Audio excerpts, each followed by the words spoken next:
सुभाष चंद्र बोस है। राष्ट्रवादी गतिविधियों में भाग लेने के कारण कलकत्ता के प्रेसिडेंसी कॉलेज से निकाल दिए गए केवल 19 वर्ष की उम्र में।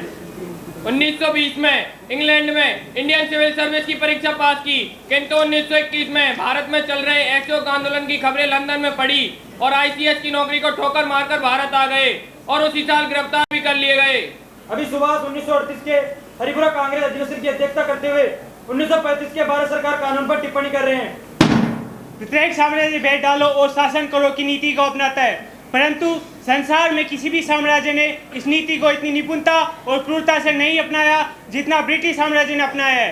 अंग्रेजों ने 1935 का जो कानून बनाए हैं वह देश के टुकड़े करने की साजिश रचने के लिए बनाया गया है और हमें इस कानून का पूरे जोर विरोध करना चाहिए। यदि कांग्रेस ने अथवा कांग्रेस किसी भी समूह ने भारत की इस भागी निर्मिती घड़ी में किसी प्रकार की कमजोरी दिखलाई तो वह भारत की स्वतंत्रता के विरुद्ध भयंकर विश्वासघात और धोखा होगा। जहाँ तक मेरा प्रश्न है, यदि कांग्रेस ने ब्रिटिश सरकार की संधि योजना को स्वीकार कर लिया तो मेरा यह पावन कर्तव्य होगा मैं अपने आप को कांग्रेस के अध्यक्ष पद से मुक्त कर लूँ, जिससे देश हित में जो सर्वश्रेष्ठ हो उसे कर सकने के लिए स्वतंत्र रह सकूँ। सुभाष चंद्र बोस की ना गांधी जी से सहमति बनी और ना ही कांग्रेस से। वे घूम घूम कर भारत की जनता में जोश भरते रहे अंग्रेजी राज के विरुद्ध। नतीजा ये निकला कि 1939 की त्रिपुरी कांग्रेस में अध्यक्ष का चुनाव हुआ और भारी बहुमत से चुनाव जीते। गांधी जी ने इसे अपनी व्यक्तिगत हार माना और 1939 के सुभाष चंद्र के वो अध्यक्ष के रूप में कह रहे हैं। विश्व युद्ध 6 महीने में प्रारंभ हो जाएगा। ब्रिटेन अपने जीवन मरण के युद्ध में फंसा होगा, इसलिए अब यह समय आ गया है हमें ब्रिटिश सरकार को अंतिम चुनौती देनी चाहिए कि वो एक निश्चित समय पर भारत की स्वतंत्रता की घोषणा करे। यदि हमने इस स्वर्ण अवसर का लाभ नहीं उठाया तो जब शांति स्थापित होगी तो साम्राज्यवादी ब्रिटिश सरकार हमारा दमन करने से बाज नहीं आएगी। सुनो सुनो सुनो मुनादी सुनो सुनो सुनो मुनादी सुनो सुनो सुनो सुनो मुनादी सुनो सुनो सुनो सुनो मुनादी सुनो। सुभाष चंद्र बोस ने कांग्रेस के अध्यक्ष पद से इस्तीफा दे दिया है। सरकार ने उन्हें जेल में डाल दिया है और जेल में उन्होंने आमरण अनशन शुरू करने की धमकी दी है। अंग्रेज सरकार घबरा गई है और सुभाष चंद्र बोस को उनके घर भेज दिया है। सुभाष चंद्र बोस के घर पर 62 गुप्तचर पुलिस वाले बैठा दिए, लेकिन वे सबको चश्मा देकर पठान के वेश में काबुल निकल गए। वे जर्मनी गए, हिटलर से मिले और उन्होंने सिंगापुर में आजाद हिंद फौज बनाई, भारत की आजाद सरकार। और फिर उन्होंने आजाद हिंद फौज बना ली, अंग्रेजी राज से लड़ने के लिए हिंदुस्तानियों की अपनी फौज, आजाद हिंद फौज।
गुलामी से नहीं, अपने पुत्रों पुत्रियों के खून से आजाद होना है।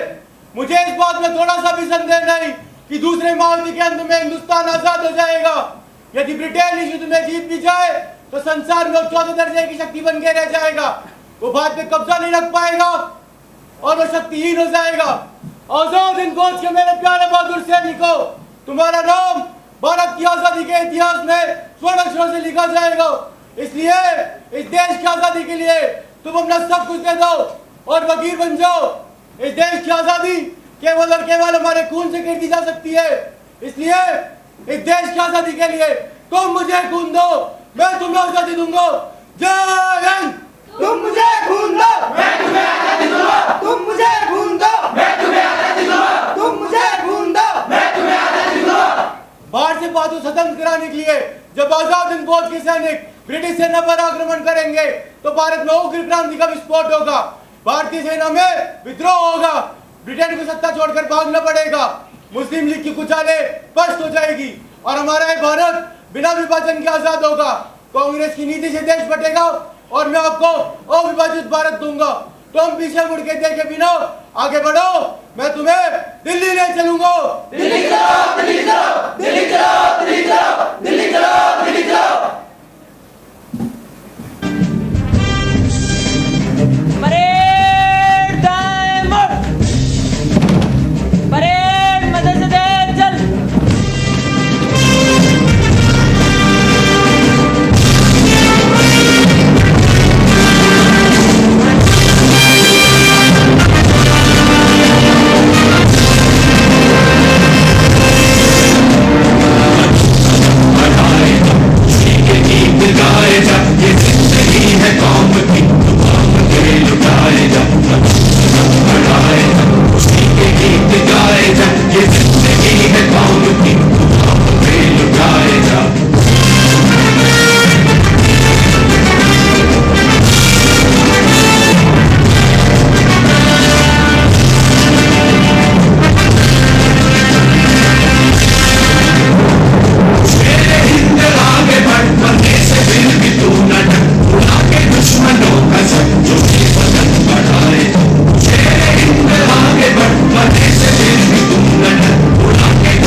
सुभाष के नेतृत्व में आजाद हिंद फौज बर्मा के रास्ते इंफाल पहुंच रही है और वह भारत की आजादी के लिए भारतीय ब्रिटिश सेना से लड़ रही है। नेताजी द्वारा स्थापित अस्थायी सरकार को जापान, जर्मनी, इटली, चीन, आयरलैंड, बर्मा तथा फिलीपींस ने मान्यता दे दी है। अंडमान निकोबार द्वीप आजाद हिंद फौज को मिल गए हैं और नेताजी ने उनका नाम शहीद द्वीप और स्वराज रख दिया है।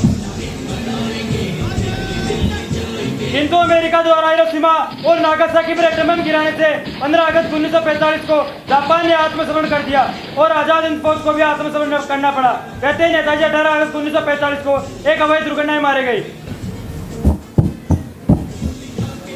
आजाद हिंद फौज के तीनों अफसरों शाहनवाज खान, गुरुदयाल ढिल्लों, पीके सेगर तथा 25,000 सैनिकों पर लाल किले में कोर्ट मार्शल का मुकदमा चला।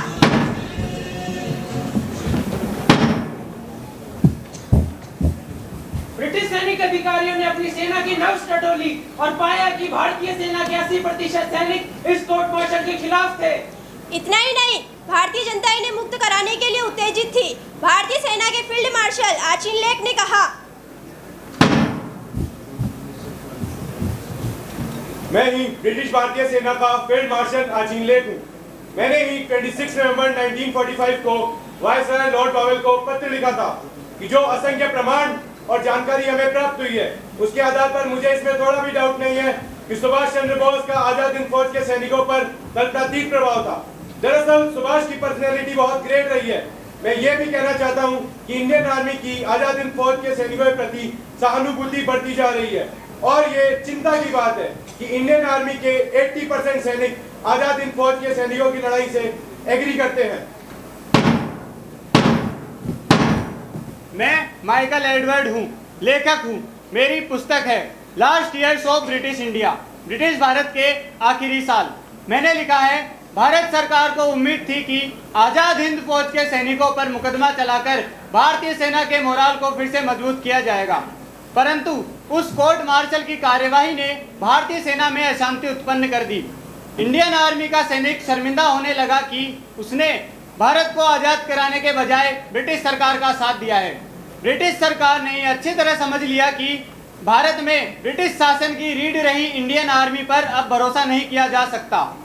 सुभाष चंद्र बोस जिंदा तो नहीं रहे, लेकिन उनकी प्रेतात्मा लाल किले की प्राचीरों पर टहल रही थी और सुभाष चंद्र बोस के एकाएक बड़े राजनीतिक पद से ब्रिटिश सरकार और कांग्रेस दोनों भयभीत होने लगे। सुनो सुनो मुनादी सुनो सुनो सुनो सुनो मुनादी सुनो। भारतीय नौसेना ने बंबई, कराची, मद्रास, कलकत्ता, कोचीन, विशाखापट्टनम सब जगह विद्रोह कर दिया है। भारतीय वायुसेना के सैनिकों ने आजाद हिंद फौज के कोर्ट मार्शल का विरोध किया है और उनके बचाव के लिए चंदा भेजा है। भारतीय वायुसेना ने हड़ताल कर दी है, जुलूस निकाला है। सुनो सुनो सुनो मुनादी सुनो। ब्रिटिश सरकार के प्रधानमंत्री एटली ने घोषणा की है कि ब्रिटेन जून 1948 तक भारत को आजाद कर देगा। अरे भाइयों, तुम सबको पता है अंदर की बात क्या है? क्या है? आओ बताऊं। अरे तो क्या तू ये बातें हमें बताएगा? ये भी तो अपने लोग हैं। हाँ, तो ये बात मैं बताऊंगा। भारतीय सेना के विद्रोह से अंग्रेजों के होश उड़ गए और वे जल्दी भारत छोड़ने वाले हैं, यानी जून 1948 से भी पहले। हमारा देश जल्दी आजाद होने वाला है। हमारा देश जल्दी आजाद होने वाला है।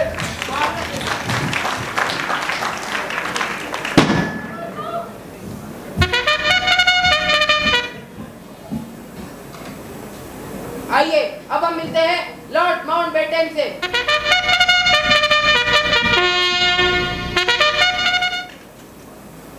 ये है हिंदुस्तान के अंतिम वायसराय लॉर्ड माउंटबेटन।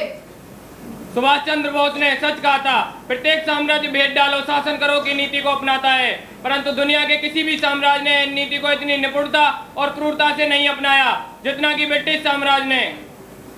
और ब्रिटिश साम्राज्य की क्रूरता का शरीफ चेहरा आपके सामने खड़ा है, लॉर्ड माउंटबेटन।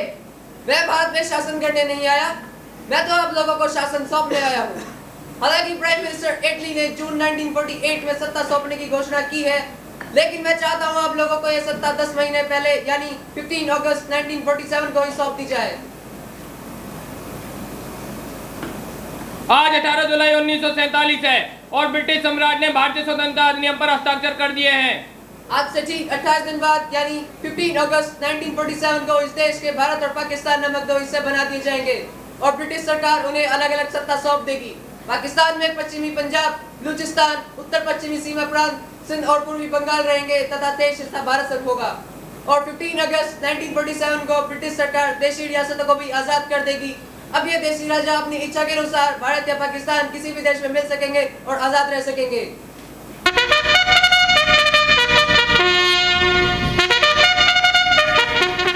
हिंदुस्तान के 40% भाग पर 562 देशी रियासतें छाई हुई है, जिनमें देशी राजाओं का राज है। अब तक वे ब्रिटिश शासन के अधीन थी। अब 15 अगस्त को वे भारत या पाकिस्तान जिसमें चाहे मिल सकती हैं या वे स्वतंत्र देश के रूप में भी रह सकती हैं। देखा आपने कि कितना खतरनाक है यह ब्रिटिश राज का फैसला।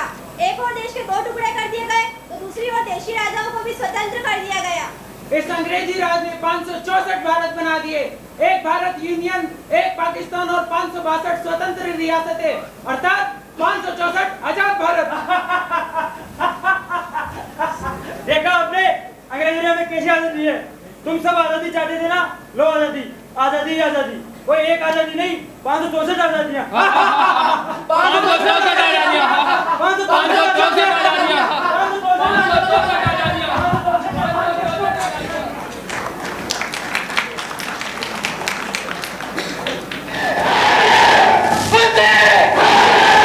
वंदे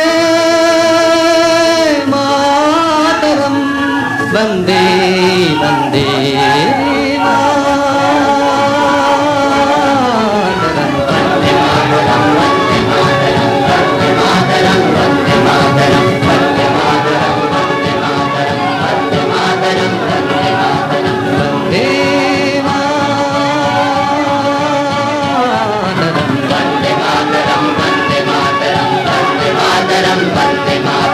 सुजलाम सुफलाम मलयज शीतलाम शस्य श्यामलाम मातरम वंदे।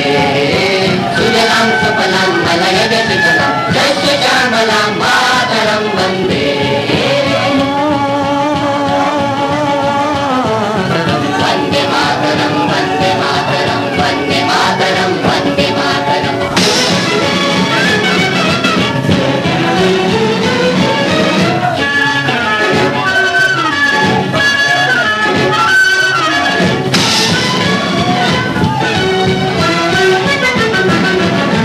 शुभ्रज्योत्स्ना पुलकितयामिनीं पुल्लकुसुमितद्रुमद।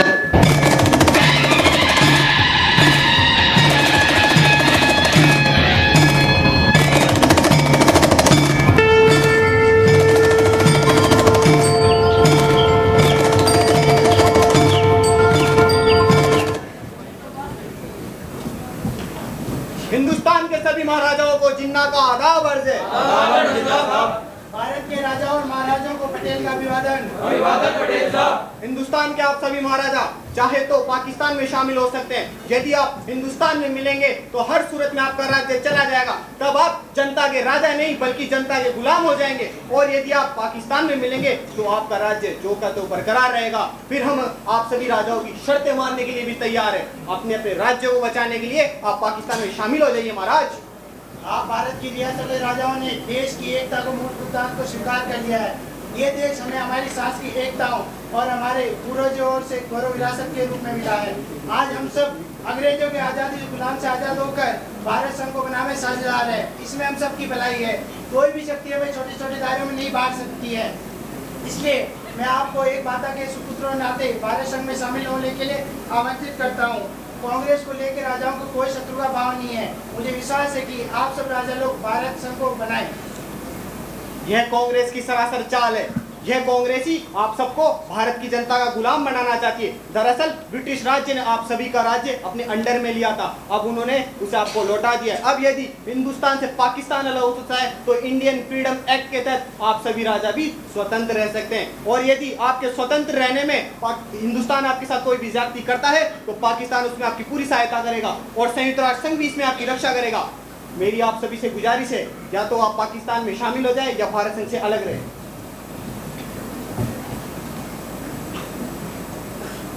जिन्ना साहब सही कहते हैं। ये अच्छा किया हमने आज़ादी की इस लड़ाई में कांग्रेस का साथ नहीं दिया और अंग्रेजों का साथ दिया। इसलिए अंग्रेजों ने हमारा साथ दिया है और हमारा पूरा राज जो है तो वापस कर दिया और हम पूरी तरह से आज़ाद हैं। हम फिर से भारत संघ के गुलाम क्यों बने? लेकिन महाराजा बंधु, ये सवाल गुलामी का नहीं। सरदार पटेल ने साफ कहा है कि भारत संघ में समझदार रहने में हमारा हित है, वरना हमारा सर्वनाश हो जाएगा। कौन करेगा हमारा सर्वनाश? तलवार के बूते पे फिर से राज करेंगे हम ठाठ से। हमें इन कांग्रेसियों की चाल में फंसने की कतई जरूरत नहीं है। देख लेना, ये कांग्रेसी हमारी प्रजा को भड़काएंगे और आखिरकार हमसे हमारा राज्य छीन कर रहेंगे। अरे हम तो अंग्रेजों के राज में अच्छे थे, लेकिन ये खूब कायम निकले अंग्रेज बहादुर लोग। कुछ भी धूम दबाकर भाग रहे हैं और हमें भी डुबो रहे हैं। इस अंग्रेजी राज ने भारत को आजादी क्यों किया? ये आजादी नहीं है तो बर्बादी है, सरासर बर्बादी। महाराज किस बात की बर्बादी? अंग्रेजों ने तो हम सबको बराबर आजाद किया था। हम जिन्ना साहब सही तो कह रहे हैं, हम भारत संघ की गुलामी करते ही क्यों है? अब अपने अपने राज्य भारत संघ से अलग कर स्वतंत्र क्यों नहीं बना लेते? लेकिन हमारे अलग अलग छोटे छोटे राज्य बनने से तो यह भारत संघ पूरा ही टूट जाएगा। ये जुड़ाई कब था? हम 562 राजा लोग हमेशा से अलग रहे हैं।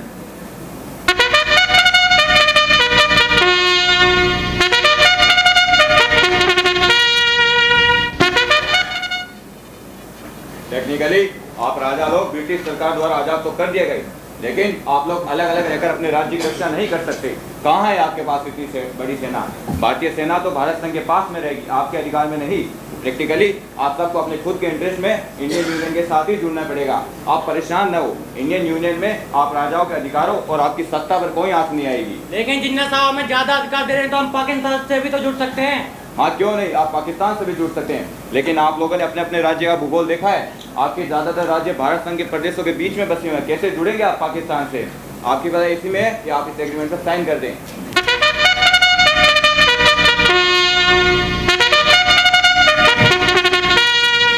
ये हमारी प्रजा बिगड़कर 2 कौड़ी की नालायक हो गई है, हमें खुलेआम गुर्राने लगी है। बिल्कुल महाराज, जनता बदल गई है। अब हम राजाओं को अच्छी तरह समझ लेना चाहिए कि ब्रिटिश राज द्वारा दी गई आजादी से हम पूरी तरह आजाद नहीं हो गए।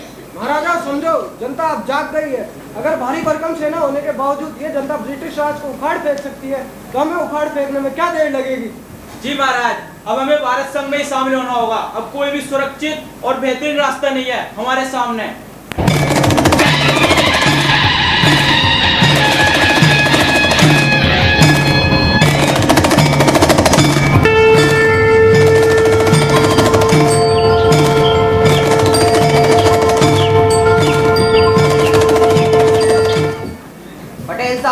हमारा ट्रावणकोर राज्य समुद्र के किनारे स्थित है और हम समुद्री मार्ग से पूरी दुनिया से जुड़े हुए हैं, इसलिए हमारा राज्य भारत संघ में शामिल नहीं होगा।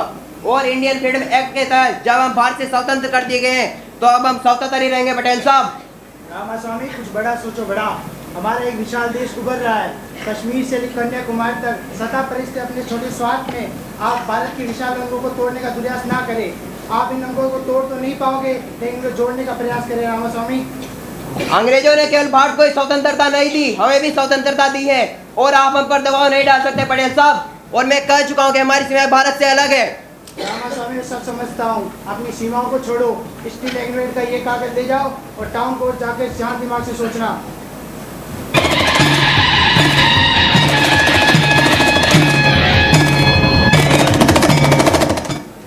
मैं दिल्ली से पटेल बोल रहा हूँ। सरदार पटेल, तुम्हारा टाउन कोर्ट का राजा स्वार्थ में अंधा हो रहा है। ये भारत संघ में मिलने से इनकार कर रहा है। कांग्रेसी कार्य के प्रति इसका विवेक कुछ अच्छी तरह जानने की जरूरत है, जिससे सभी राज्यों को नसीहत मिल सके।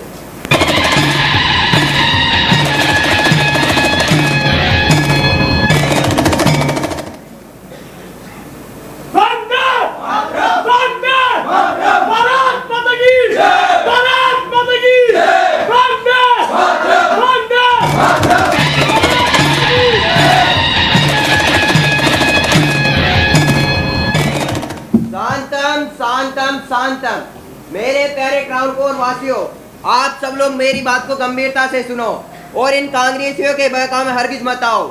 आज जब हम अंग्रेजों के द्वारा आजाद कर दिए गए हैं, तो अब इस भारत संघ की गुलामी को क्यों बर्दाश्त करें? भारत तो हमारा अपना देश है, फिर उसमें मिलना हमारी गुलामी कहाँ?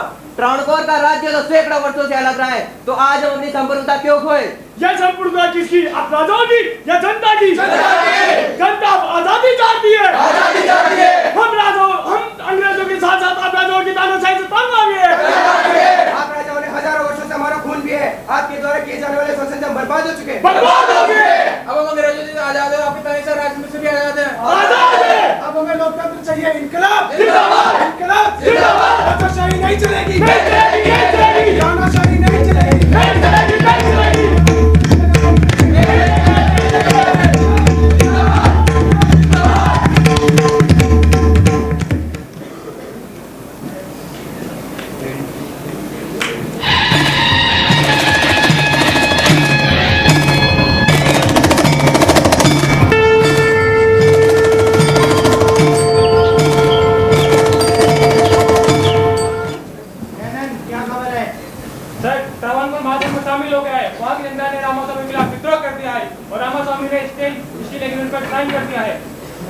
गांधी जी के नेतृत्व में जानी इस चोर सफल लड़ाई में भारत की जनता सब ओर से निर्भय और स्वतंत्र हो गई है।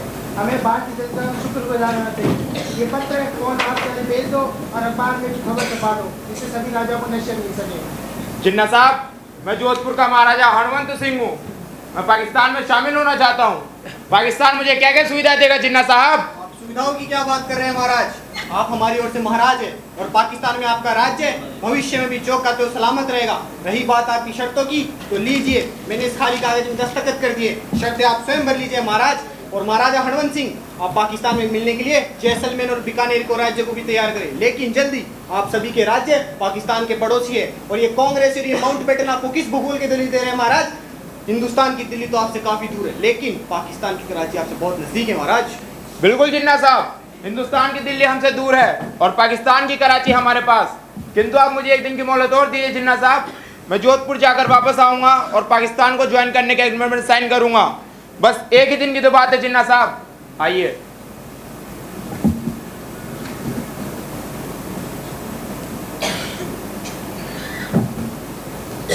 महाराज, सरदार पटेल के सेक्रेटरी मेनन साहब का दिल्ली से फोन था। वायसराय लॉर्ड माउंटबेटन ने आपको तुरंत दिल्ली बुलाया है।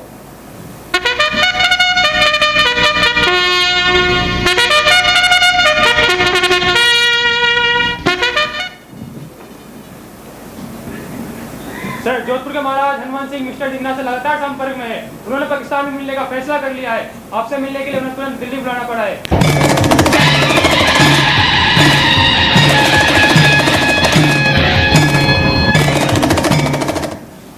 मिस्टर हरवंत सिंह, आप हिंदू हैं और आपकी प्रजा भी हिंदू।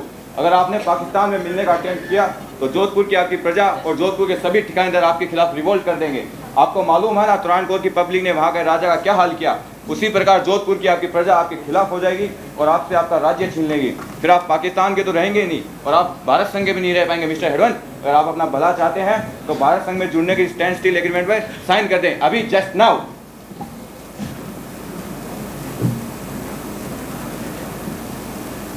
गुड।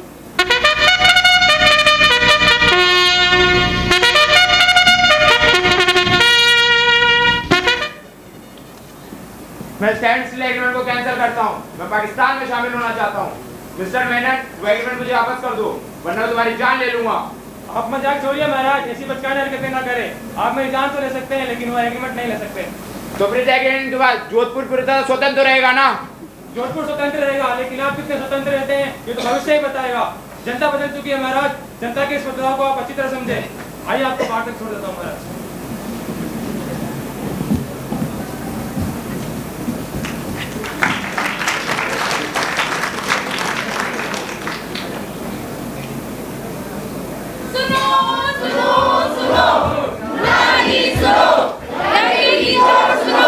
मुनादी है कि आज 14 अगस्त 1947 को इस देश का झंडा बदला जाएगा।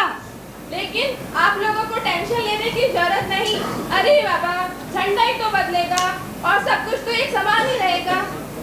सोचिए, पिछले 30 साल से भारत के स्वतंत्रता संग्राम के महानायक महात्मा गांधी आज दिल्ली में क्यों नहीं है? वह इस झंडा परिवर्तन कार्यक्रम में शामिल क्यों नहीं होना चाहते? सोचिए। मालूम है आज गांधी जी कहाँ है? वे बंगाल में नोआखाली में हिंदू मुसलमान की मारकाट को रोकने के लिए गए हैं।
1948 को नोआखाली में एक अजीब बात महसूस कर रहा हूँ कि आज़ादी तो आ गई, लेकिन इस आज़ादी का मेरे मन में कोई उत्साह नहीं है।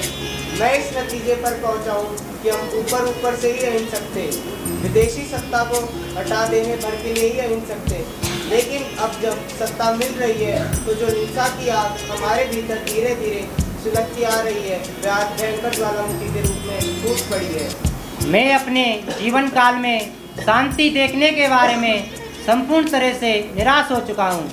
सत्ता के हस्तांतरण और देश के विभाजन को लेकर आज जो कुछ हो रहा है उसका मेरे मन पर भारी बोझ है। इसलिए अब मुझे बहुत समय तक जिंदा रहने के लिए अपनी शक्ति पर बिल्कुल भी विश्वास नहीं रह गया। स्वराज कहाँ है? केवल अंग्रेज आ रहे हैं, इसलिए हमें इसमें उत्साह और उत्तेजना अनुभव करने की बात ही क्या है। कल 15 अगस्त को हमें अंग्रेजों की गुलामी से तो आज़ादी मिल जाएगी, परंतु आधी रात से हिंदू और मुसलमानों के खून से लथपथ भारत के टुकड़े भी हो जाएंगे। इसलिए कल का दिन खुशी का भी होगा और दुख का भी। मैं स्वतंत्र भारत के जनप्रतिनिधियों को आगाह करना चाहता हूं कि आज से सत्ता पर आसीन होने वाले लोगों को कांटों का ताज पहनना होगा। आप सभी सत्ताधारी लोग सत्य और अहिंसा की सतत साधना करें। आप सभी प्रतिनिधि जनता के साथ विनम्र बने रहिए। आप लोग एक दूसरे का विरोध छोड़कर आपस में सहनशील बनिए। और मैं नए भारतीय सत्ताधारियों को चेतावनी के साथ कहना चाहता हूं कि सत्ता से सावधान रहिए। सत्ता मनुष्य को भ्रष्ट करती है। इसकी तड़क भड़क और आडंबरों में मत फंसिए और याद रखिए कि आपने अपना घर भरने के लिए नहीं बल्कि भारत में बसे भूखे नंगे गरीबों की सेवा करने के लिए ही अंग्रेजों से सत्ता प्राप्त की है। हमने हमारी आज़ादी की इस लड़ाई में अंग्रेजों को संप्रदायवाद और जातिवाद फैलाने के लिए कोसा था। अब आप आज़ाद भारत में संप्रदायवाद और जातिवाद को ना कर रहे हैं। हमने अंग्रेजों को सत्ता की हिस्सा और सत्ता के आतंकवाद के लिए कोसा था। अब आप आज़ाद भारत में सत्ता की हिस्सा और सत्ता के आतंकवाद को ना करें। जब तक इस देश में संप्रदायवाद, जातिवाद, शोषण, भ्रष्टाचार, हिंसा और गरीबी रहेगी, तब तक इस देश के लोगों की आज़ादी का, तब तक तो इस देश के लोग गरीब और अनपढ़ ही रहेंगे। अगर आपने कल के आज़ाद भारत में सत्ता को प्राप्त करने के लिए बुराइयों को जारी रखा तो इस देश के गरीब लोग अपनी आज़ादी के लिए एक और लड़ाई लड़ेंगे और वह लड़ाई आप सत्ताधारियों के खिलाफ होगी। अगर मैं जिंदा रहा तो वह लड़ाई उन भ्रष्ट सत्ताधारियों के विरुद्ध मैं खुद लड़ूंगा। अगर मैं जिंदा नहीं बचा तो मेरे इस देश के हर नौजवान हर हाल में उन भ्रष्ट सत्ताधारियों के विरुद्ध उस दूसरी लड़ाई को जरूर लड़ेंगे। लेकिन यह तय है कि भारत में आज़ादी की एक दूसरी लड़ाई होकर रहेगी और यह भी तय है कि जिस तरह हमने अंग्रेजों के विरुद्ध उस युद्ध को जीता था, ठीक उसी तरह हमारे गरीब लोग भ्रष्ट सत्ताधारी के विरुद्ध उस दूसरे महायुद्ध को भी जीत गए।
गांधी आम जनता द्वारा सत्य के पक्ष में लड़ी जाने वाली एक अहिंसात्मक लड़ाई का नाम है, चाहे वह लड़ाई अंग्रेजी राज्य के अन्याय के खिलाफ हो या स्वतंत्र भारत के अन्यायी सत्ताधारियों के खिलाफ। गांधी हर व्यक्ति के भीतर हर समय चलने वाली एक लगातार लड़ाई है, हर बुरी चीज के विरुद्ध हर सच्चाई के पक्ष में लड़ी जाने वाली लड़ाई। इस पवित्र लड़ाई को हम सबके भीतर जिंदा रखना है। फिलहाल गांधी जी पश्चिम बंगाल के नोआखाली में है और हिंदू मुसलमान में छिड़ी एक हिंसा की बड़ी लड़ाई से मुकाबला कर रहे हैं। और स्वतंत्र भारतीय संघ के अंतरिम प्रधानमंत्री जवाहरलाल नेहरू 14 अगस्त 1947 की मध्य रात्रि को भारत की संविधान सभा के सामने भाषण दे रहे हैं। भारत माता की जय! भारत माता की जय! वंदे मातरम! वंदे मातरम! मेरे प्यारे भारतवासियों, वर्षों पहले मैंने भविष्य के साथ एक वादा किया था। आज समय आ गया है कि मैं उस वचन का पालन करूं। रात को जब 12 का घंटा बजेगा, पूरा विश्व सो रहा होगा, तब भारत अपने नए जीवन और स्वतंत्रता की ओर अग्रसर होगा। इतिहास में यह क्षण कभी कभी आता है, मगर आता अवश्य है जब हम पुराने से निकलकर नए को अपनाते हैं। उचित यही है कि इस पुनीत क्षण में हम भारत और उससे भी व्यापक मानवता के हित में समर्पित होने का संकल्प करें। आज हमारे दुर्भाग्य का काल समाप्त हुआ है। भारत ने पुनः अपने आप को पा लिया है। आज हम जिस उपलब्धि की खुशी मना रहे हैं, वह आगे भी निरंतर संघर्ष चाहती है, ताकि हम वे सारे संकल्प पूरे कर सकें जो करते आए हैं। मैं भारत की जनता से वादा करता हूं कि स्वतंत्र भारत में भारत की जनता के लिए मिलजुल कर स्वतंत्रता संग्राम के सपनों को साकार करेंगे। जय हिंद! जय हिंद! जय हिंद! जय हिंद! जय हिंद! जय हिंद!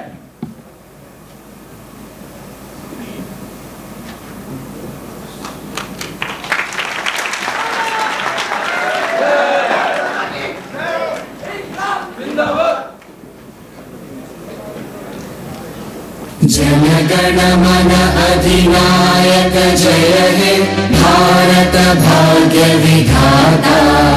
पंजाब सिंध गुजरात मराठा द्राविड़ उत्कल बंगा। विंध्य हिमाचल यमुना गंगा उच्चल जलधि तरंगा। तव शुभ नामे जागे, तव शुभ आशीष मांगे। गाहे तव जय गाथा, जन गण मंगलदायक जय हे भारत भाग्य विधाता। जय हे, जय हे, जय हे, जय जय जय जय हे।